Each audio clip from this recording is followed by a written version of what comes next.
It's a heads up tonight for millions of Americans with their heads down, from teenagers in junior high to traders on Wall Street. Think about your body position for a second. You're hunched forward in a flexed position.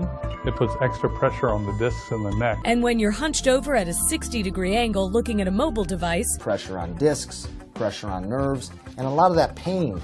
It's called text neck. Take a look closely at these shocking x-rays. Look right here. Kids as young as 7 years old developing spinal problems from bending over their smartphones for several hours a day. It's a condition that doctors are now calling text neck.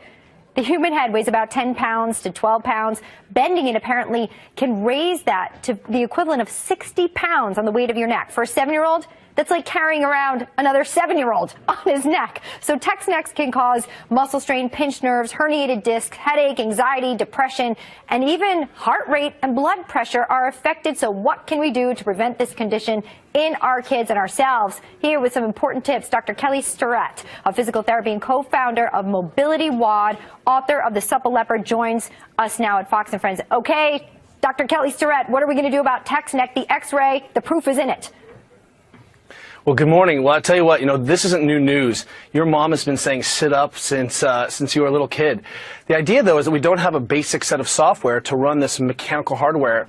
People are doing this, have been in these positions for a long time. The problem is now this x-ray has literally given us Superman vision, and people are freaking out a little bit. Well, so, I can't get this visual out of my head that you put forward in some research. Is that the equivalent of a 7-year-old hanging from a 7-year-old's neck? That's the weight that's on their neck. Obviously, when we see this, every angle that you're looking down creates more weight added to the neck. So what do we do to correct this? You say use the 3-hand rule. What does that mean?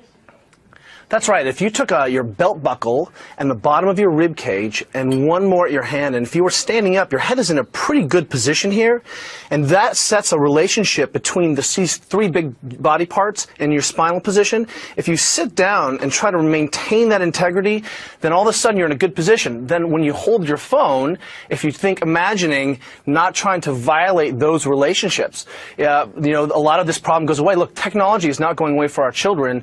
The Kaiser Family Foundation said that kids are spending between 8 and 18 are spending about 7.5 hours a day. We're not going to get technology out. What we have to do is remind our kids that, hey, if you're in this position where the hands are coming together on any one of these landmarks, then what we need to do is remind our kids to get back up.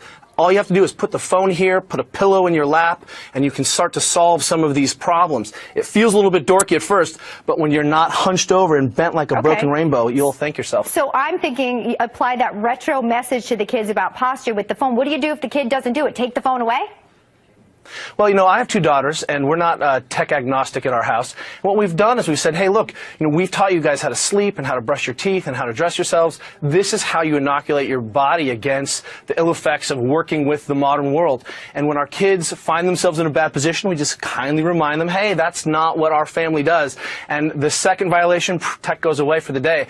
The third time the kid gets the phone back, boy, they are in immaculate positions. Okay, so you say 3-hand rule, text correct when they're doing, I'll use my iPad as an example, up here. Does that get your approval, Dr. Kelly Starrett?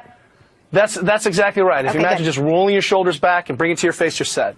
All right, so I was a little off indeed. I'll work on this so I don't get text neck. That x-ray scared the daylights out of me. Dr. Kelly Starrett, thank you for your tips today to keep our kids safe and us as